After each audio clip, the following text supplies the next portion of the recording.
Education సంబంధించిన portfolio నుంచి నేను కూడా డీల్ చేసిన అధ్యక్ష. సో ఆ సందర్భంలోనూ ఒక విషయాన్ని చెప్దామని కూడా మంత్రి గారు చెప్తున్న 12 లక్షలు అనే సంఖ్య నాకైతే ఎక్కడి నుంచి వచ్చిందో తెలియదు అధ్యక్ష. దయచేసి ఇది వాస్తవ వ్యక్తం అధ్యక్ష. మొత్తం మనం ఎక్కడ మూడు రాష్ట్రం నుంచి తీసుకున్నప్పటికీ కూడా ఏ రోజు కూడా 12 లక్షల స్టూడెంట్స్ వచ్చి ప్రభుత్వ పాఠశాల నుంచి ప్రైవేట్ పాఠశాలకు బదిలీ అయ్యారనే సందర్భం ఏనాడు రాలేదు అధ్యక్ష.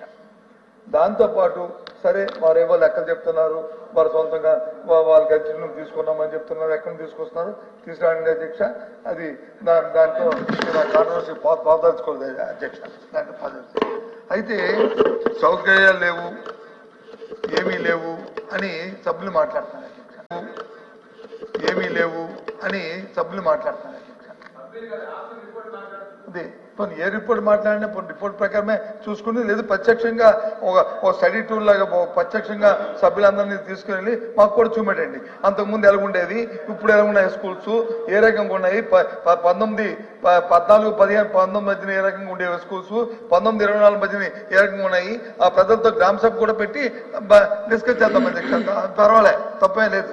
అయితే ప్రభుత్వం ఏ ప్రభుత్వం వచ్చిన తర్వాత ప్రభుత్వ విధానాలు ఉంటాయి.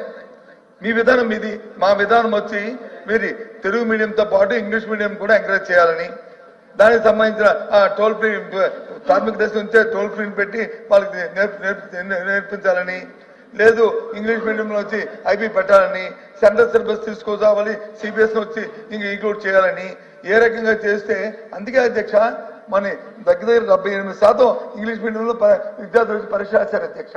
తెలుగు ఇంగ్లీష్ కాదు, తెలుగుని వచ్చి మేమేమి అర్థం కాదు, కానీ తెలుగుతో పాటు ఏదైతే ఇంటర్నేషనల్ లాంగ్వేజ్ ఉందో ప్రపంచం అంతా కూడా ఎక్కడికి వెళ్తే ఆ విద్యార్థి కానీ ఆ వ్యక్తి కానీ సర్వే అవ్వాలి, బతుకు తెరువు రావాలి అంటే ఇప్పుడు వచ్చి కమ్యూనికేషన్ అవసరం అధ్యక్ష. కమ్యూనికేషన్ అవసరం. ఆ కమ్యూనికేషన్ ని కింద స్థాయి నుంచే తీసుకురావాలనే ఉద్దేశంతో ఒక ప్రభుత్వ విధానంగా తీసుకున్నాం తప్ప ఇంకో ఆలోచన లేదు. ఇది కాంట్రవర్సీ కాదు, ఈ ప్రభుత్వం తప్ప ఇంకో ఆలోచన లేదు. ఇది కాంట్రవర్సీ కాదు, ఈ ప్రభుత్వ విధానం కాదు. Okay fine, no issue. కానీ పూర్తిగా విద్యా వ్యవస్థని బస్సు సబ్జెక్ట్ టీచర్ని తీసుకొచ్చాం అధ్యక్ష. సబ్జెక్ట్ టీచర్ని తీసుకొచ్చాం. ఒకే టీచర్ 1వ తరగతి నుంచి 5వ తరగతి వరకు.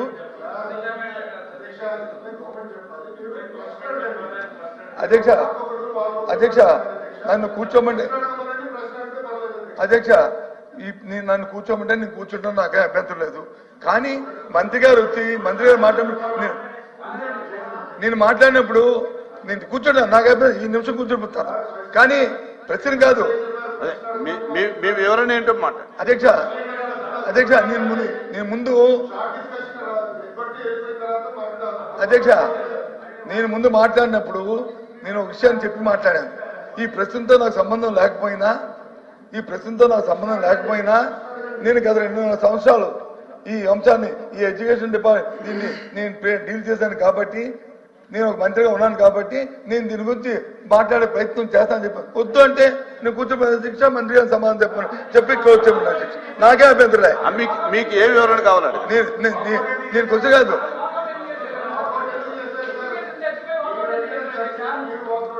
ప్లీజ్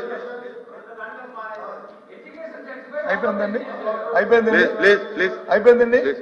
చెప్పండి. ఆ రోజు క్రిస్టల్ క్లారిటీగా చెప్పాం, రేపు ఉదయం దీని మీద సబ్జెక్ట్ ని ఇన్ని రోజులు ఇంకా సమావేశం ఉంది, దయచేసి పెట్టండి.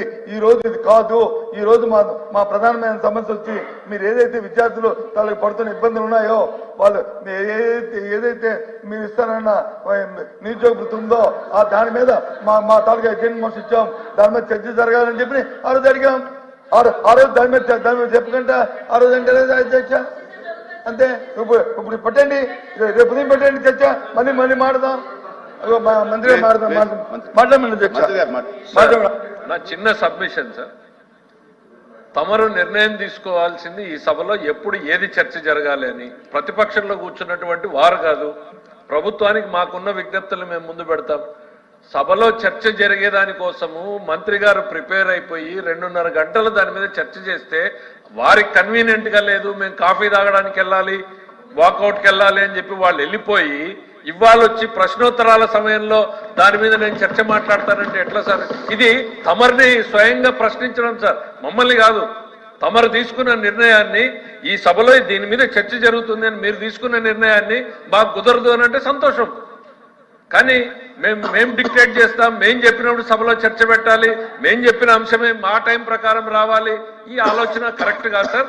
ముందు దాని మీద ఆయన క్షమాపణ చెప్తే బెటర్ సార్. ఎందుకనంటే చైర్ నిర్ణయాన్ని వ్యతిరేకించే రకంగా, చైర్ నిర్ణయాన్ని ప్రశ్నించే రకంగా, చైర్నే తప్పు పట్టే రకంగా మాట్లాడడం అనేటువంటిది సరైన విధానం కాదు సార్. మరి సీనియర్ సభ్యులు ఎక్కడికి వెళ్తున్నామో, ఏం మాట్లాడుతామో, ఏ సైకోఫాన్ గా మాట్లాడుతున్నారు వారు నాకు అర్థం అవట్లేదు. క్షమాపణ చెప్పాలని అడుగుతున్నారు, క్షమాపణ చెప్పాలని అడుగుతున్నారు. ఏమిటో నాకు అర్థం, ఏంటో సైకోఫాన్ నాకు అర్థం అవట్లేదు. ఎందుకు ఆ తాపత్రయం అర్థం అవట్లేదు. దయచేసి నో ఇది కరెక్ట్ కదా అధ్యక్ష, దయచేసి నేను తప్పు మాడితే నా రికార్డు నేను మాట్లాడే మాట తీసేయండి అధ్యక్ష, నాకు అభ్యంతరం లేదు.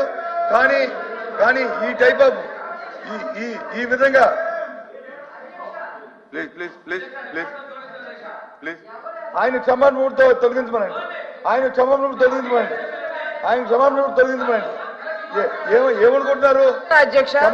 పైన సైకో అని చెప్పి మాట్లాడతారు, సైకోలా మాట్లాడతారు, అది కరెక్ట్ కాదు అధ్యక్ష.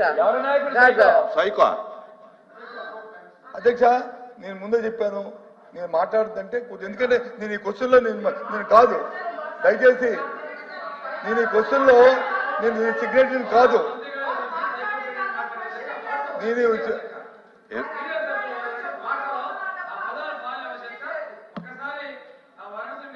తొలగించాలి అధ్యక్ష.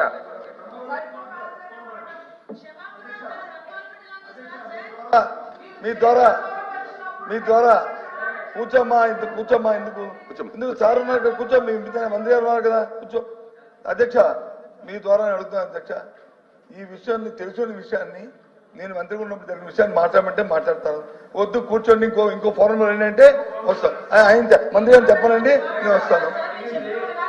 అధ్యక్ష, హౌస్ ఎజెండా అనేది బిఎస్సి,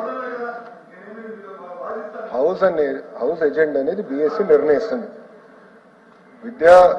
విద్యలో మనం తీసుకొస్తున్న సంస్కరణల పైన చర్చ జరగాలని ఆనాడు వైకాపానే కోరింది. మేము ఒప్పుకున్నాం, ప్రిపేర్ అయ్యి హౌస్